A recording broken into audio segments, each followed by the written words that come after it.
Hi there, so today we're going to be looking at rationalizing denominators. Why rationalizing? Because when you're dealing with an irrational number on the bottom of your fraction, that's your denominator, then it's more difficult to think about dividing by something that's irrational than just thinking about an irrational thing that's being divided, if that makes sense. And sometimes by doing this process, the whole thing can come simpler. So the last example that I'm going to show you will be like that. But anyway, this is another essential high-end GCSE skill that you really need at A-level. Right, so we're just going to do 4 examples today and then give you some to have a go at. We'll just do one at a time to keep it simpler. So pause it and see if you can remember what to do here. Right, so all you need to do when you're rationalizing a denominator is multiply by the surd that's on the bottom, so that when you multiply the surd by itself, you get the square of that, don't you? So the square of the root of 3 times the root of 3 is 3. 1 times anything is itself, so it gives us root 3 over 3. And that's that one done. This is the sort of thing you're going to see a lot of.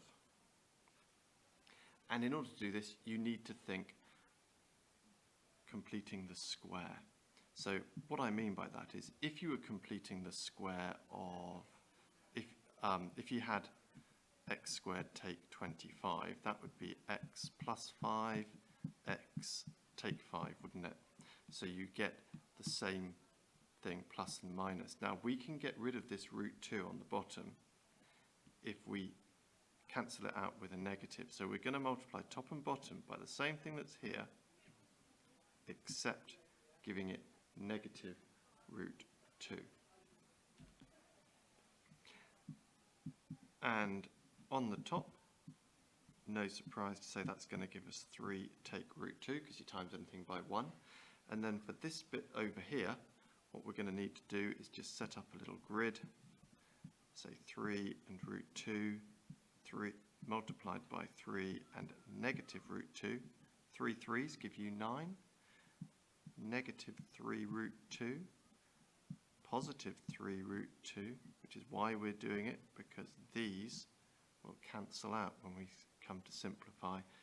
And negative root 2 times positive root 2 will give you negative 2. So 9 take 2 is 7. And that's the answer to that one. Just ramping it up a tiny bit now, go through the same process with this. So hopefully what you've done is said, I'm going to multiply top and bottom by root 5 positive plus positive root 2, and then I'm going to do the same thing on the top, which is actually going to be squaring that part, isn't it? Now, when we do that, in order to do that, we first of all need to set up our grid. And we're going to have to do 2 grids, aren't we? We're going to have root 5 times positive root 2. And then we're going to have to do it with the one of them being negative. But I'm going to use the same grid here just to help out. So with the positive ones, first of all, root 5 times root 5 is 5. Root 2 times root 2 is 2. Then multiplying 2 surds together, remember, gives you 2 times 5 is 10. So that'll give you root 10. And this will give you root 10. When you add these all together, 5 plus 2 is going to give you 7. Root 10 plus root 10 is going to give you 2 lots of root 10. Just think of it as if it's algebra, as if it's x. We just don't know what root 10 is really, do we? We know roughly what it is. We know what happens when you times it by itself. But apart from that, just think of it as x. X plus x is 2x. So then on the bottom, we need to have, with timesing by negative root 2, well, I'll just turn one of those to a negative.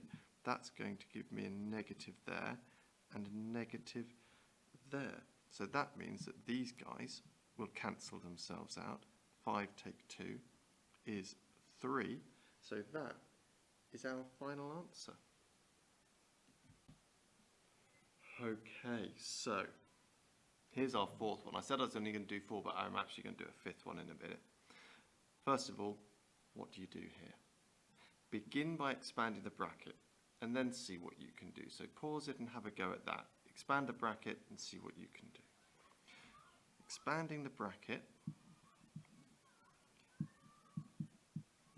would give you, you're multiplying that by that, aren't you, by itself. Negative times a negative is positive, so that'll give you positive 3.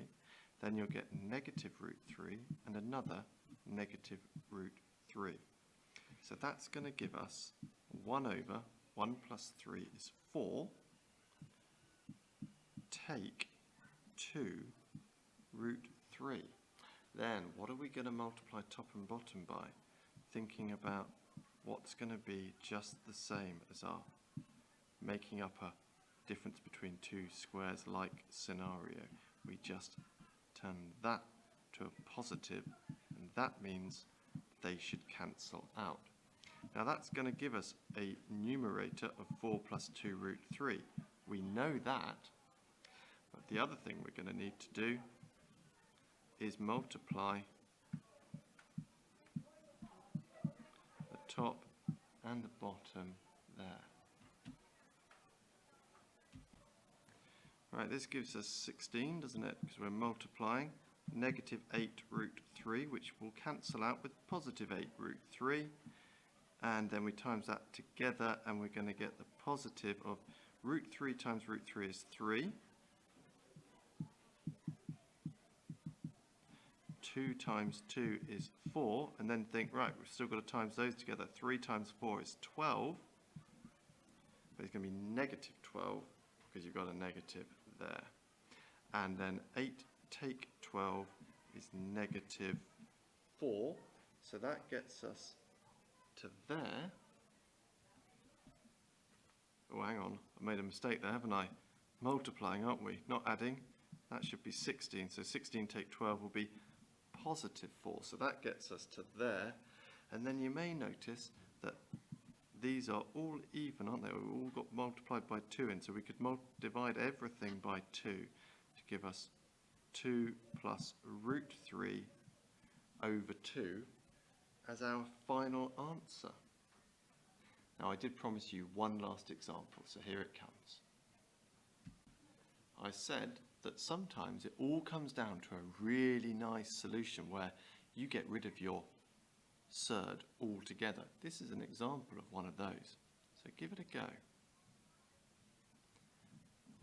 You've got to start off by thinking, right, what's going to rationalise it at the bottom? The same thing there, but then we turn that to positive, should give us a getting rid of the surd situation. But because of this similarity here, it's going to happen always up. So we're going to have, let's do that down here.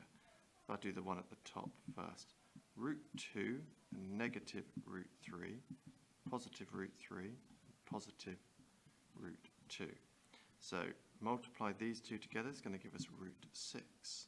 Multiply these two together is going to give us positive 2.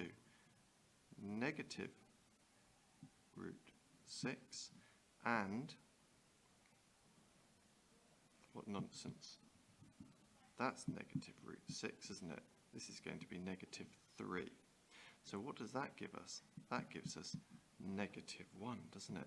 So what's that? That was the top two that we just did there, wasn't it? So that's negative 1. Then the only difference we're going to have here, so that's the same as that. This here just needs to be, that one is the negative.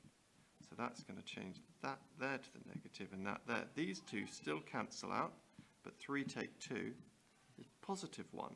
So the denominator is 1. Negative 1 divided by 1 is negative 1, which is a much nicer thing to think about than that, isn't it? Right, here come your questions for your practice, folks. Okay, so here's your questions. Pause the video, give them all a go, and then check your answers. And here are your final answers, so have a careful look through them. I've done this one because it ended up in a quarter. That was quite an interesting one, although it was reasonably simple as well, just to go through. So take your time and go through that if you didn't get that one. And this, you should get to come out to this, which would mean that P is negative 7 over 4, because although it's a fraction, it is a rational number. A rational number is anything that can be described in a fraction using integers.